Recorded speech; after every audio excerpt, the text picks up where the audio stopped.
Let me ask you this. Your business model, Diamond, seems to consist of a lot of e-products, a lot of dope e-products and everything. Based on the businesses that you have, which platform has been the most lucrative? Was it YouTube, Etsy, your PDFs that you do, or something, Instagram or something else? To put it in order, YouTube was always the most lucrative, the AdSense that we got from that. Secondly would be my digital course, and then third would be PDFs or templates. Got you, got you. You have a lot of very successful companies and things like that, and business models. Please describe your business models essentially to my audiences and stuff. Yeah, sure. So you mean personally what I do as a Mhm. business model? Yeah, Uh, exactly. So give an e-product or like just brag about yourself, brag about your businesses and stuff like that. oh, yes, absolutely. So the number one thing that I'm going to say is going to be community.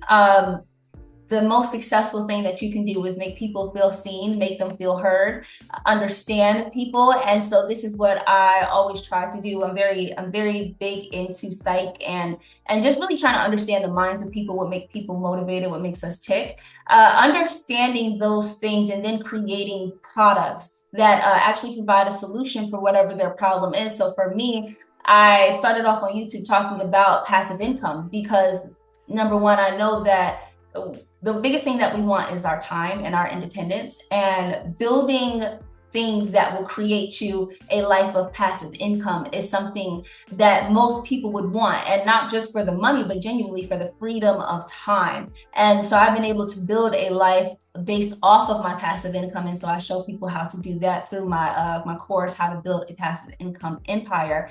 And then through my ebooks, these are something that are easy to create, something that you can give information to. And if you create it one time, someone purchases it over and over and over again, creating passive income through that avenue as well. But the number one thing that I try to do, and I think the number one business model that's going to work right now, is making people feel seen, making them feel heard, understanding them, and trying to build a community as much as possible. So I even started to switch just my intro from we talk about all things money to I show you how, and in this community, bringing people together, we want to thrive and not just survive, because I understand that that's what people want. We don't want just a mediocre life. We want to be able to live a life where we thrive and we're comfortable, and one that is fulfilling, and that's beyond the money. So that's what I would say. Understand your people and create problem solving products that help them. Got you. And are you perfect? That's a beautiful answer. Are you 100% working for yourself, 100% passive income, or do you still work in corporate? No, 100% since 2021. So I've been a 100% content creator online, and then I do run other e-commerce businesses. I have a business that I work with my mom, and then I do the back office, everything e-commerce on that side. And so this is how I get my revenue, and then I have brand deals, sponsorships, all these other things like that. So I am fully self-employed at this point, and have been for the last three and a half years or so. That's a blessing. How'd you go about securing your brand deals and everything? If I guess how'd that come across? How'd that come about? Number one way, if you want to get brand deals, is that let's say, to give an example, if you do fashion content and you want to be noticed by a particular brand, let's say you want to be noticed by Target, their fashion department, what you need to do is start going into Target and doing try on hauls for free. And eventually other companies and other businesses will start to see this, and even that business will start to see that, and they will reach out to you because you're proving that you can produce engagement. It's all about producing engagement. It's not about producing views, but can you get people to, number one, move, and can you get people to comment, to like, to share, to do those things? And so I started off by reviewing different websites that would help people make money, reviewing different money making apps. And I had one video that did like, it must have did like 50,000 views within the first week or whatever like that. And that was my biggest performing video at the time. I had never seen those numbers before. And that company saw that all these people kept coming to them from my video, and they reached out to me and said, hey, can we pay you to do another video like that? So it's just about going out and targeting the type of sponsorships that you want by aligning yourself with those products, and then they will eventually reach out to you. So I have never reached out to a brand, they have always reached out to me, and it's just because they see the engagement that I get from reviewing things for free. Really, that's what I did at first. Oh, I love it. I love it. That's dope. That's dope. People should dropping some knowledge in this. By the way, this is a two-way street. So by all means, Diamond, fire any questions you have at me as well. Okay, this is a two-way. Yeah, for sure. So I want to ask you, I know, how long have you been into content creation? What is your goal with it in general? So I was always a family member that people were coming to about money, even like in my late teens and stuff like that. Like they're always the ones saying, Chris, what's a index fund or what's a 401k? I was always that guy in my family. I was that person. So even like as like 17, 18, I was always the one people would come to for money.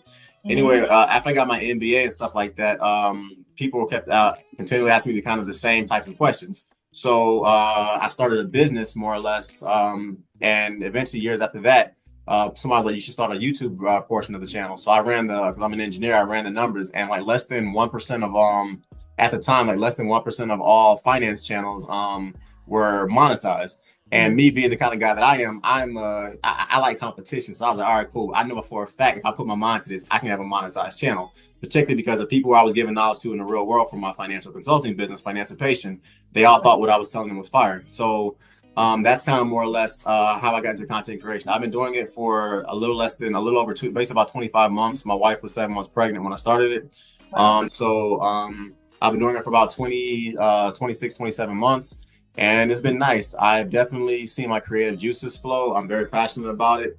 And like you Mhm. kind of said, I think the YouTube portion of it is probably going to be the most lucrative aspect of it, at least for now, until my e-products get off the ground. I'm about to drop two of them right before the end of this year. And that's kind of how long I've been doing content creation, Diamond. So what is your goal for content creation is to funnel customers into your business?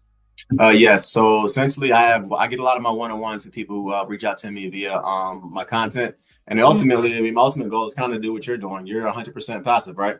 Yes. I mean, yeah, that's the ultimate. Like, I mean, that's the lifestyle goal I would think everybody wants to as a business. Corporate America is cool. I thoroughly enjoy what I do. I love it. I like going to work every day. But I think in America, you want to start businesses, so that's the goal. Start a business. That's true. That's true. Okay, and I always ask people this too because uh, I know, like in the forefront, we usually put our skills in the forefront of the things that we create businesses around. But what are some things that you are very passionate about as well outside of business? Outside of business, I want to see just, I guess, on a human level, I want to see the black community like just do better. Like, I mean, if you study the history of this world, we ran ish like the first, let's say, 2,000 of the 10 of the first 4,000 years humans that we know on this planet. Africa was literally it. Europe, Asia, everybody more or less started their roots in Africa. And as late as the Greeks and the Persians, people were still going to Africa to get educated. So why is it today, over like the last 1,500 years, things have changed? So ultimately, I want more people who share our skin tone, share our reflection to just kind of start doing better in this tremendous gift of capitalism that we have. That's one goal. Two, as a believer of Christ, obviously, I think that more of us need to seriously get back into the church because a lot of, you mentioned earlier, this whole baby mama nonsense is kind of going on. I find it kind of ridiculous because me and you are old enough to the point where our grandmother still took us to church. Like, I mean, the first time I ever remember getting a spanking was at church, literally. So, I mean, we don't come from a community, for lack of a better word, of hood rats, whores, and thugs. We don't. Our grandfathers they worked like crazy, and our grandmothers were the same way. They were the epitome of classy women. Yeah. I mean, if you even think about the 1970s and stuff like that, when you think about women that were gorgeous, generally speaking, Google attracted women from the 60s, 70s, and the 50s. You'll see the Dorothy Danders of the world, the Pam Griers, and stuff like that. So, we come from a race of classy, beautiful, hardworking people. And when I see kind of how people are trying to portray us now, it's nonsense. So I guess that's kind of how I would answer that question, Diamond. I love that. I can really see you.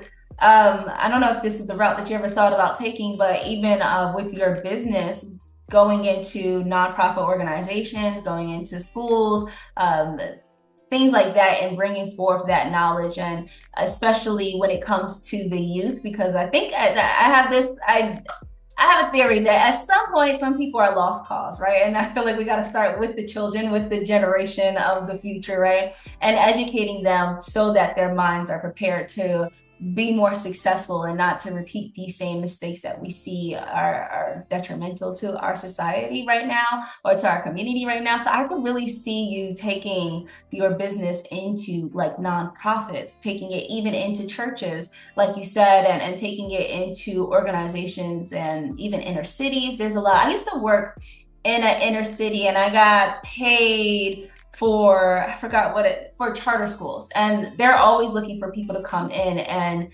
to talk to the youth. I dealt with young girls from the ages from freshman year to senior year, and I taught them about retail entrepreneurship, so how to build fashion and beauty businesses, and just teaching them the basic levels of revenue minus expenses equal profit, and understanding that as a foundation, and figuring out how to do that and how to use social media to start their businesses, because these kids know how to use social media, and if they learned it more as a skill rather than just an outlet, I think that there could be so much more success for the future kids. So I would love to see something like that happening. I'm not sure if it's something that you do. It's not something that I've done to the extent that I want to. Yes, I do occasionally like walk into just random high schools. Hey, what up? I'm Chris. Let me talk to the kids about money. I have done that sometimes. I'm a senior. I'm basically one step under the C-suite status. I'm currently in corporate America, so I work a lot of hours in corporate. But what's interesting is that, yes, in my free time, there have been times I've walked into like multiple, typically high schools that look like us, and just talk to the kids about engineering or about finance and stuff like that. Lately, it's been more finance and stuff.